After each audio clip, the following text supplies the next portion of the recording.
My mum always said that I was very good at spending money.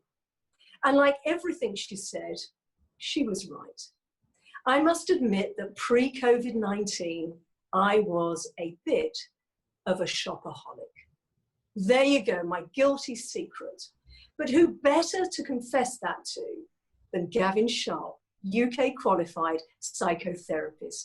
Gavin, can you help me? No, Alicia, I don't think I can. Oh, great. Thank you so much. Here ends that conversation. Now you know why my therapy sessions are very short. We're done in a few minutes. That's not what I heard about you. But anyway, let's move swiftly on. Last time. We did that one on sex, but okay. Yes, we did.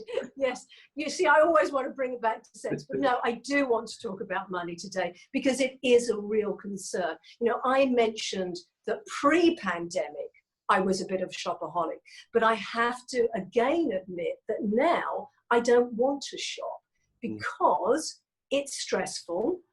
I'd have to queue outside the shops. I can't try anything on. I have to wear a mask. But most importantly, there is a real concern that we're heading for a recession and money is going to be tight. So really, I suppose the question is, how do you deal with the concerns over money? It's a great question. And I'm really pleased that we got this chance to sit here and talk about what is sometimes such a taboo subject. It's like we're more comfortable talking about our sex lives than we are about our bank accounts.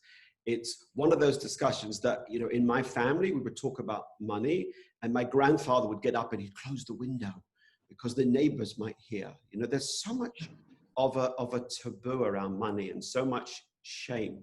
So financial anxiety, which you're talking about, is really real. And so many clients are coming into the therapy room now talking about it. As you say, we're sitting about on the cusp of going into a recession.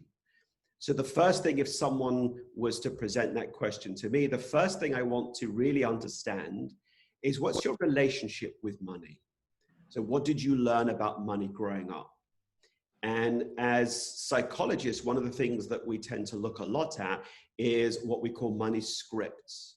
These unconscious thoughts and beliefs that we have growing up that guide our decisions. So the first thing I would say to you, if we were looking at, say, your shopping patterns, you know, pre-COVID, what did you learn about money? Did you learn that money was something that should be spent? Did it represent freedom? Did it represent security? And we've all got an unconscious belief about money. So the first thing I ask clients to do is, can you get in touch with what you believe about money? Because some of that will be guiding the anxiety. And therefore, having done that, then it's the practical stuff about sitting down and saying, okay, let me look at what's happening right now. What can I control? And I'll often say, don't look beyond the next 6 months. What's real at this moment in time? Because we all have a tendency to catastrophize. That how long is this going to last? When will I not be furloughed anymore? Maybe I've lost my job already. So I kind of tell clients that firstly, look at what's happening right now, because that's the stuff that probably you can control. And then I do the worst case scenario. Okay, so play this through with me, Alicia. What would happen if you lost your job? What would happen? Well, maybe we'd have less money. And then what would happen? Well, it would be more difficult to pay the rent or the mortgage. Then what would happen? And actually, when we work it through and we get to the end of the worst case scenario, it's often not as bad as we feared. So it's just coming at it from those two angles. It's the psychology, and then it's the practical side. And that's usually the approach. And it's giving people the permission to also say, this is a really anxious and stressful time. Can I ask you? Yes, no, absolutely, absolutely. I heard something crash in the background there, so maybe maybe somebody was throwing their money around. I haven't paid my rent, you see, so the landlord is banging on the door. You have to pay. Can I ask you to share with us, what did you learn about money when you were growing up? Well, a few things. I was the grandson of Russian immigrants. And like lots of people of that generation, they fled, in my case, they fled Russia and they came to the UK with nothing. And so the money belief was that it's really important to have money because money is security. Money is safety. And, you know, Alicia, I'm not sure it was ever spoken, but it was certainly a sort of subtext that money and wealth is important to accumulate, not to show off, but to have safety. So I'll give you an example. When I was 16 or 17, sorry, Mum, sorry, Dad, I'm going to tell the story. But I went to my parents and said, oh, I want to be an actor. And my parents said, but that doesn't pay any money. Only a few people succeed. So we want you to get a real job first. And then if you want to become an actor, you can. But you need something that pays well. So you can just see how, with great intentions, but how that just feeds into this unconscious script about I must succeed, I must earn money, because if I don't, you know, ... Yes, yes. I so relate to that. I have a similar background, and indeed for my mum, it was all about security. So, you know, and then she had a daughter who was very good at spending it, which I have to say, though, you know, it wasn't that she discouraged me, because she wanted me to be happy. She wanted me to have everything. So, but I did become a family lawyer, as you know. Mm-hmm. And of course, the disputes over money were very, very real in my family law practice. But of course, what you are saying, it actually isn't about money, it's what it represents.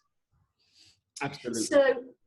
So you also talk about financial infidelity, and that comes into your therapy room. And I guess that ties in, though, with my family law and about money. So what is financial infidelity? So financial infidelity is where there is a secret that is held over money. So for example, I have a secret bank account that my spouse doesn't know about. Or maybe I am keeping hidden from my spouse the amount of money that I spend. I don't show my spouse my credit card bills. And so sometimes in couples therapy, what comes out is not just the financial infidelity, but also what got set up in the first place. And very often you will find that there was one spouse who actually was quite avoidant about money because what he or she learned growing up about money. Money's dirty and money's vulgar. And so I don't really want to be involved. I leave the money to her, or I leave the money to him. And of course, that's the perfect formula to set up betrayal. And so financial infidelity comes into lots of relationships. And it's one of the things, money generally, and you must have seen this as a divorce lawyer, it's probably one of the biggest stressors in every relationship. And as you said before, it's very often about what it represents. So I worked with a couple who had inherited some money. And so for one part of the couple, for one person, that represented the kids' college fund. We've come into, let's say it's granny's inheritance. So this is great. We've now got the college fund for, okay, it was the wife that said this is the college fund.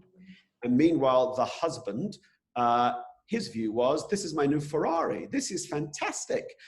This is what Granny would have wanted. She would have wanted me to whiz around in an extortionate flash car. And the argument that came from this, because two different philosophies of money had collided. Yeah, Yes. I mean, it was money, children, infidelity, and yes, now I can see as well. Yes, financial infidelity too. So financial disorders, what are they? So financial disorders speaks to a behavior, a self-destructive behavior around money, which is causing negative consequences in my life. So the most obvious one is gambling, is a compulsive disorder. And at some point, the combination of the negative consequences and the compulsivity, that's when we define it as addiction. And you've got things like overspending. For some people who learned money was bad, it's about underspending. It's about self-deprivation. Then there are people who hoard. They will spend lots of things to buy stuff, and then it's in the attic and they'll never throw anything away. So there are a whole range of behaviors, financial control, the financial infidelity, all of these things taken to the extreme, they are disorders, and they're going to really have negative impact on my life, and if I'm in a relationship, on the life of my family. Yes, yes. And I mentioned about shopaholic. How about workaholics? You're looking at me funny when you say that. I'm just looking at you funny. But that's the way that I naturally look. Okay, so the good thing is it's about you and not about me. So that's good. Yes, I'm asking you all the questions that are actually very pertinent for me. So yes, if I'm a workaholic. So workaholic is, I would put it under money disorder, because again, the money script and the money belief for lots of workaholics is that money is important to survive. You need to have money to succeed. And there's this sense of money worship. Money is a status. And lots of workaholics, and I would say it probably affects men more than women, but were raised in families where their parents, their father often was a workaholic.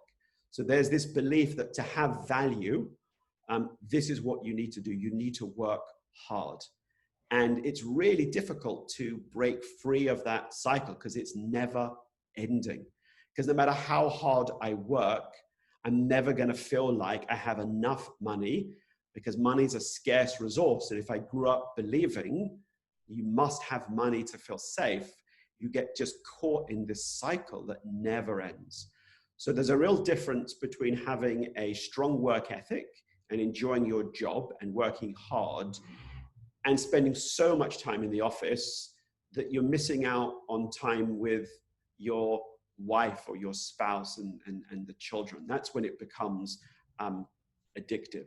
And I'll just say one of the things that positively I've noticed with the confinement is so many workaholics have spent time at home with the family and have come back to therapy and said, I think I want this more than the job. I think I'm starting to reevaluate. I've never spent this much time with my spouse and children, and I value this more. And it's been really refreshing to be part of that, you know, to see that.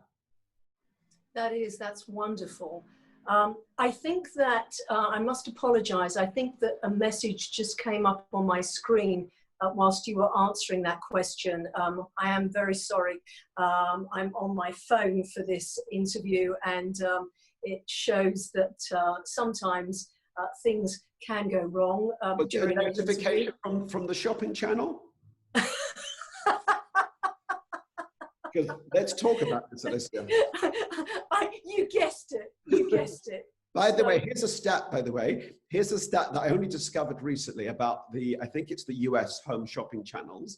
And the stat is that 93% of the purchases on the home shopping channels are made by the same 3% of the viewers. So that's 93% of the the people who buy on the shopping channel. No, 93% of what's purchased, yes, has been purchased by the same 3% each time. So those are the people in that 3% that you would probably say, actually, this is compulsive. This is not just that you might switch on the shopping channel and think, oh, that's lovely, there's a set of bread knives and I'll get that. These are people who really have a compulsion to the point that it's affecting their lives. Well, this is the only time that I'm very happy not to be in the top 3%. I was never there, you see, so I don't know.